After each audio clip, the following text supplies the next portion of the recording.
Phil, I hope I wasn't too brutal with you, man. I'm just an honest, straight shooter. So, You guys, I have zero issue with how that went. Zero. all I right, knew cool. that was how it was going to go. I did. Well, appreciate it. I'm going to bring Travis in here. Trav, how are you, buddy? How'd the chat go? Hey, How'd the Trav. chat do today? Oh, he's. Oh It no, Travis It was dead. The it was chat killed fucked him. up. Oh God, It was your dude, mic is really loud too, Trav. Oh, sorry. Do we have any bannings today? Oh my God. Did we? Does that sound better? Phil, have a good one, man. Thanks, Adam. Don't take anything. Try to see the good things that what happened today, because like even with Keem, like it really does feel like he was trying to help you, and like I know that Craig also really wants to help you, and I'm brutally honest, but I was also trying to help you, so I hope you see that. Absolutely. Right. Trav, great job in chat, and Blabs, great job on the media. You guys freaking great show today. Seriously. Have a good Good night. job, guys. All Hi, right. Phil. Trav, I don't Later. I'll envy see you you. tomorrow, I don't guys. envy you, Trav. I go through it every day on my own streams. I know exactly what you're going through right now. It's like hell on earth. Lots of respect for holding it down, man. I know. And Blabs, it's good to meet you. Good to meet both Hi, of you nice guys. to meet you. Nice to meet you. It was a lot of work today. You guys did great. If you guys are just popping in over at Patreon, thank you guys very much. Really appreciate your support. And I said, so Phil, like, let's kind of do a little decompression here. Like, Sure. were you, when with Keem hopping on, how did you feel about that? I mean, obviously there was angst there. You know, As and I long as he appreciate was you. going to be respectful, I didn't care. And that's the thing is, a lot of the times he is the guy who's so vocal, trying to cause drama constantly because he feels that's content. I don't like that. I don't like that kind of content. So when he doesn't understand that by doing the way that he tried to contact me, it immediately turns me off. Like, you have to read the room. Phil's already someone who's harassed by so many people on the internet. Why would you then try to, you know what I mean? Like, if he just went a normal way, like you had contacted me very nicely through an email, let's have a couple conversations back and forth. Maybe the door would have been open. Maybe I would have considered it. But when the first interaction I have with that guy is something like that, where he's going to yell on his Twitter like I'm a jerk. He threatened me on Twitter, which I didn't bring up. He threatened me and said, if he doesn't contact me right now, this $50,000 is off the table. I'm like, how is that a professional way to approach someone? You know? Right. So, but I'm okay with him coming out. Listen, I told you I would answer anything. I'm down for it all, man. I'm a transparent dude. I'm going to be as honest as I can. I'm not afraid of nothing. People want to, you know, I've been through so much shit. Go ahead. Bring anyone on the show. Yeah, and I could see how somebody coming at you like that might be a bit abrasive, you know what I mean? If you didn't know the context of what they were saying.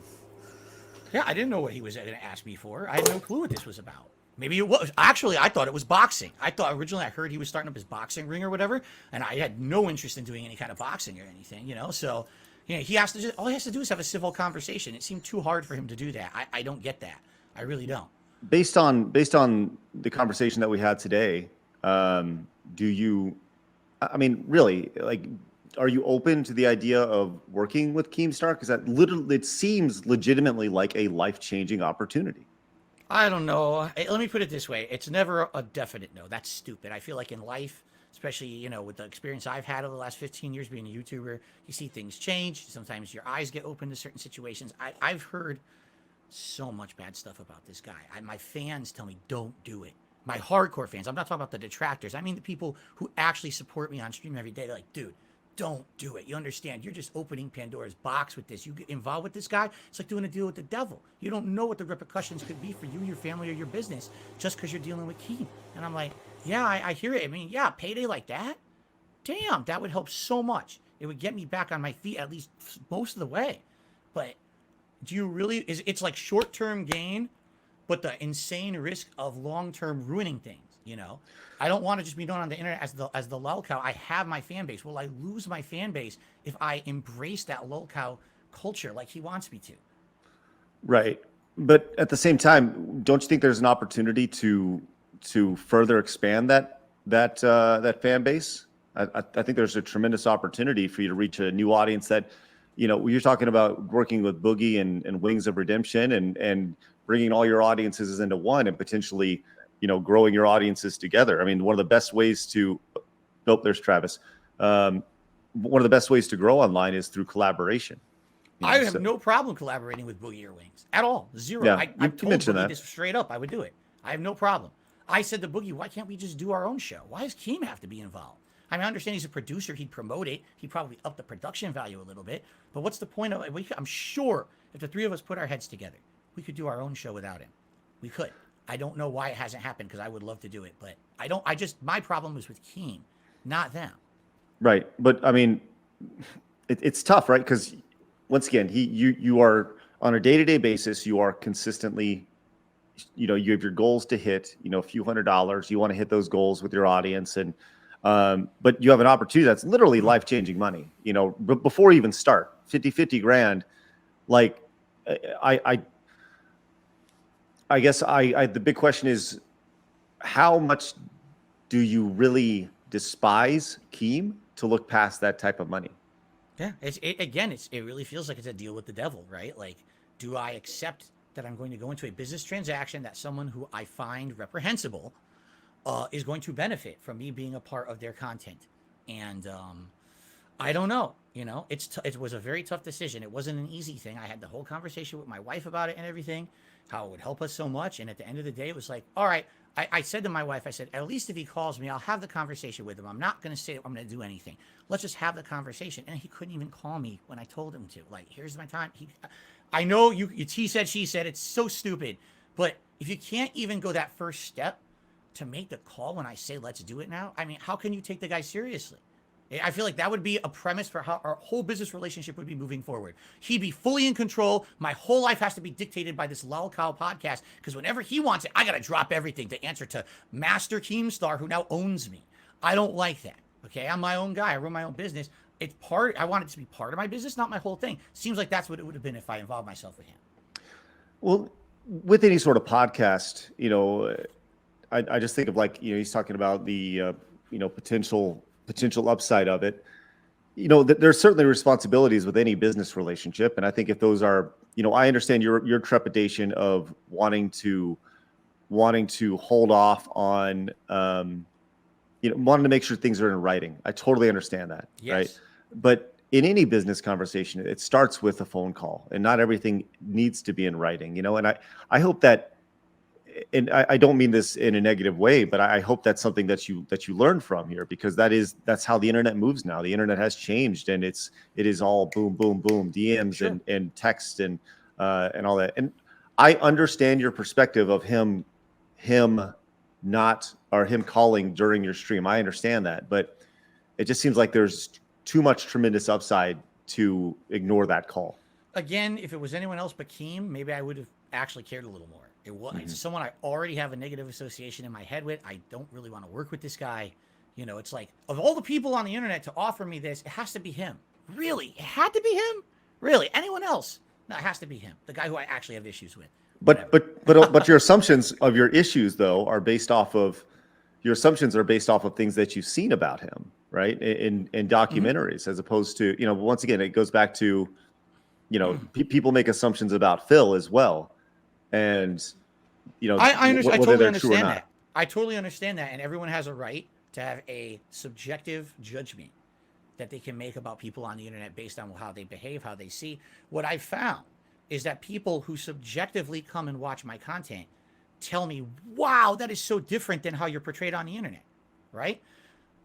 Keem, pretty much how he's portrayed in a lot of this stuff is what his stuff is, and that's okay. Some people just don't have issue with it. That's fine. If you like drama content, love it, go for it. I'm not here to tell you not to like someone or their content, but I'm going to tell you if I don't like it. I don't like that drama stuff. I think that's misery broker stuff. It's bad business. You're hurting or wallowing in the misery of others and promoting it further just to make a buck on their back, right? I hate that stuff. So I know that's what he does. I've seen it. I've seen his shows. I know that's what it is. I don't like that. So there's a difference between, here's a bunch of negative stuff about Phil, but if you actually watch his content, it's different than what people say. You go to Drama Alert, you know what you're getting. You've seen it already a million times. Right. And I understand that, but do you think that his Drama Alert was the baseline that allows him to do these other things? Like everybody receives their funding in different ways, right? He made money with Drama Alert, then he used that money to generate more money through other lines of business, right? And I think that's kind of the bigger thing. I don't think, and it didn't sound like the podcast would be built around the idea of really built around the idea of talking about drama. He just more or less wanted to get you three together, and then from a business perspective, he could help monetize it, which ultimately would put more money in your pocket. I mean, Just the name of the show, the Lol Cow Cast or whatever he wanted to call it, the name is insulting. The name itself is insulting. It's meant to be, but he wants us to roll with that, right? Take that insult against you, own it, roll with it, profit. I'm not that kind of person. I want to make meaningful content I have to roll with all the drama people pushed at me. I don't want to be Mr. Drama. I never wanted to be Mr. Drama. People created that drama around me when I was literally right here on my stream just doing my own thing every day. All that stuff's outside of my streams. You won't even see that stuff on my streams. Mm-hmm. Blabs, what do you think of all this? You did a great job today. Excellent job. Oh, yeah, here we go. An outsider. Like going back and forth. Blabs was doing social media today, and she killed it. A scrambled brain, I would bet, after that. Huh? Like, holy crap. That was wild, I'll say. And, like, props to you guys for going for 5 hours straight. I didn't even expect to go that long. I thought we were going to go for, like, 2 hours. So this is cool. Let's do it again. I suspected, and that's why, I knew with all the stuff that's said about me, one episode would not be enough, and I'm, again, Craig, Adam, so professional, and I appreciate that, and that's why I want to come back, because I really trust you guys. I do. Well, I appreciate that, man, and like I said, I think specifically with interviews, I mean, I think it's something that you have to do your research, you have to try to handle it from all sides, and I appreciate you saying the nice things, man. It's this was a lose-lose situation for potentially for everybody, right? But I do feel like I do think that the person who could potentially stand to gain the most is ultimately you, and I really do believe that, just from being honest and such. So, but anyways, I think that that's really important. So, yeah, I mean, I don't really know. I don't really know where to go, man. I'm excited to go. Like Adam was talking about not eating. I haven't had any food all day either. But I've been powered through Gatorade and lemonade. Have you? I don't know. Like let's can I do something? Can I do something really silly that I wanted to do the whole show? Of course. I'll do this for the patrons, the guys who support your show, which is please. The day that DarkSydePhil appeared on your show, Side Scrollers, was probably one of the most momentous things that you'll always remember. But for me, it was Thursday. Oh, there we go. Oh, that's a bison cap. Yes, it is. Oh, okay. All right. That's exactly what it is. You've seen this in pictures, right? And people say it's a Nazi cap. Okay. No, it's an M. Bison replica hat that I wear when I played Street Fighter and other stuff. So what do they say? He's a Nazi, right? It's like, come on, man. Once again, Phil, come on, dude.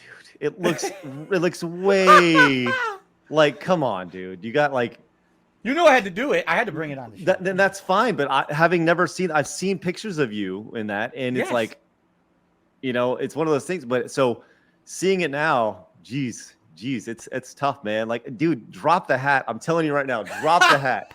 Drop it. Just get rid of the hat. You don't need I don't wear it often anyway. I really don't. It's very rare when I bring it on, because you can tell the trolls want it. That's what they want. They want that stupid hat, So. Travis. Let's see. Travis is in real quick. Blabs, did you have anything else? Do you wanted to? We got an extra 15 minutes, which is great. But I mean, Blabs, Travis, what did you guys have? I'm still processing, to be honest. It might take a few weeks. By the time the next show happens, it'll finally process. That's right. Yeah, it was a busy day. Let's say that. Yeah. I hope you guys did well. I really hope that there was support for the show, because you guys put out a great product. I've watched every episode, and I was hoping that at the very least, with all the drama you guys have been over for 2 weeks now because of me, that at least something positive came out of it. So. Well, we appreciate it, man.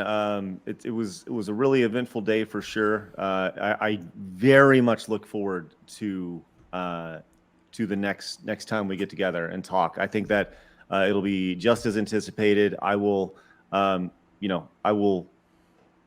think that there are detractors who would love to ask you questions similar to Gundam, and there's a lot of people have questions that are very, very nitty gritty, like super, like there's this DSP, and then there's these things, and then there's like these little tiny, like little things that 3 people care about, right?